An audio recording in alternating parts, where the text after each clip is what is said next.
করেছেন, এজন্য আমরা আপনাদের প্রতি সমবেদনা সমবেদনা জ্ঞাপন করছি। আপনাদের প্রতি যদি কোনো অবিচার হয়ে থাকে সেজন্য আমরা তার নিন্দা ব্যক্ত করছি। শুনেছি যে আপনাদের প্রতি লাঠিচার্জ করা হয়েছে, আমরা টেলিভিশনে দেখেছি, জলকামান ব্যবহার করা হয়েছে। এসব ঘটনার আমরা নিন্দাবাদ জ্ঞাপন করেছি। তো আপনাদের বঞ্চনার আসলে অবসান হয়েছে গত 5ই আগস্ট 2024 সাল। ঠিক আছে, আপনাদের প্রতিনিধিদের সাথে আমরা অনেকক্ষণ মিটিং করেছি। আপনাদের দাবিগুলো আমরা অনেক আগে পেয়েছি। আমরা সকল আপনাদের যে সমস্ত 6 দফা দাবি ছিল, 6 দফা দাবি সহ আমরা আরো অতিরিক্ত বেশ কিছু কাজ করেছি। আমি মন্ত্রণালয়ের পক্ষ থেকে এসে আপনাদের কাছে এই কথা জানানোর জন্যই আমি এসেছি যে আপনাদের যে 6 দফা দাবি সেটা সহ আরো অতিরিক্ত আমরা আপনাদের জন্য বেশ কিছু জিনিস আমরা অলরেডি আমরা গ্রহণ করেছি এবং কাজ শুরু করেছি। আপনাদের 6 দফার এক একজন করে বল, আপনাদের কি 6 দফা আছে কাছে আছে আপনাদের কাছে? আপনাদের প্রথম দফাতে সকল প্রতিষ্ঠান জাতীয়করণের যে দাবি ছিল, আমরা সকলের সাথে আপনাদের সাথে আপনারা যে বৈষম্যের কথা তুলে ধরেছেন, আমরা সকলে ঐক্যমত এবং ব্যক্তিগতভাবে একমত যে আসলে বাংলাদেশের সকল স্বতন্ত্র ইবতেদায়ী মাদ্রাসা পর্যায়ক্রমে জাতীয়করণ করা হবে। আপনাদের আরো কয়েকটি দাবি ছিল। একাডেমিক স্বীকৃতি বন্ধ আছে, সেটি আমরা এই জুন মাস 2025 সাল থেকেই চালুকরণ করা হবে।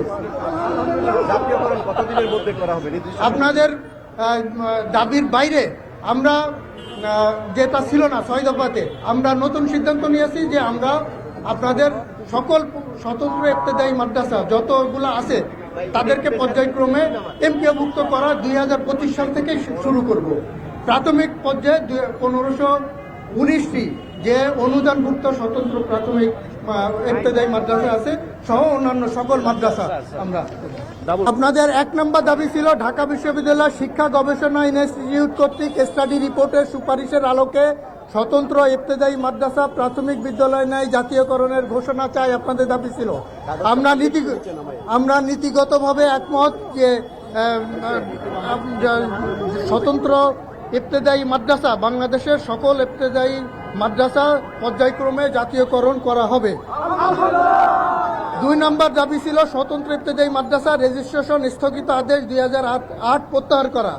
আমরা 2025 সালে আমরা স্বতন্ত্র ইবতেদায়ী মাদ্রাসার নতুন এমপিওভুক্তিকরণের নীতিমালা যে করেছি এবং যেটা পর্যালোচনা পর্যায়ে আছে, 31 জানুয়ারির মধ্যে আমরা সেটা দাখিল করার জন্য বলেছি এবং মার্চ মাসের মধ্যে আমরা এটা চালু করব। সেখানে রেজিস্ট্রেশন স্থগিত আদেশ প্রত্যাহার হবে মার্চ 2025 সাল। 3 নম্বরে ছিল রেজিস্ট্রেশন প্রাপ্ত কোডবিহীন মাদ্রাসাগুলো মাদ্রাসা শিক্ষা বোর্ড কর্তৃক কোড নম্বরে অন্তর্ভুক্তকরণ। এটা আমরা জুন 2025 সাল থেকে মাদ্রাসা শিক্ষা বোর্ডকে এবং আমাদের অধিদপ্তরকে আমরা পত্র দিচ্ছি যে আমরা জুন মাস 2025 সাল থেকে আমরা এই যে কোড প্রদান করার জন্য এবং নতুন যে সমস্ত আগে থেকে আছে কিন্তু কোড পাই নাই তাদেরকে আমরা কোড নাম্বার প্রদান করব। 4 নম্বরে ছিল স্বতন্ত্র ইবতেদায়ী মাদ্রাসা আলাদা নীতিমালা পাঠদানের অনুমতি স্বীকৃতি বেতন ভাতা নীতিমালা 2025 অনুমোদন করো। আমরা অলরেডি এই নীতিমালা 2025 খসড়া প্রণয়ন করেছি।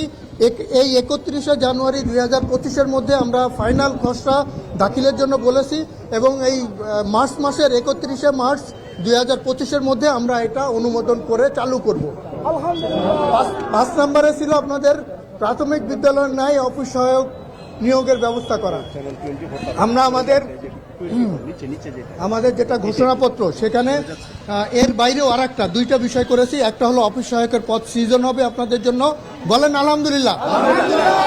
আর এর অতিরিক্ত আপনাদের প্রাথমিক চালু হবে।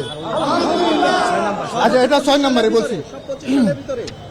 প্রাথমিক বিদ্যালয় নাই স্বতন্ত্র 6 নম্বর দাবি ছিল প্রাথমিক বিদ্যালয় নাই স্বতন্ত্র ইবতেদায়ী মাদ্রাসা প্রাথমিক শ্রেণী খোলার অনুমোদনের ব্যবস্থাকরণ।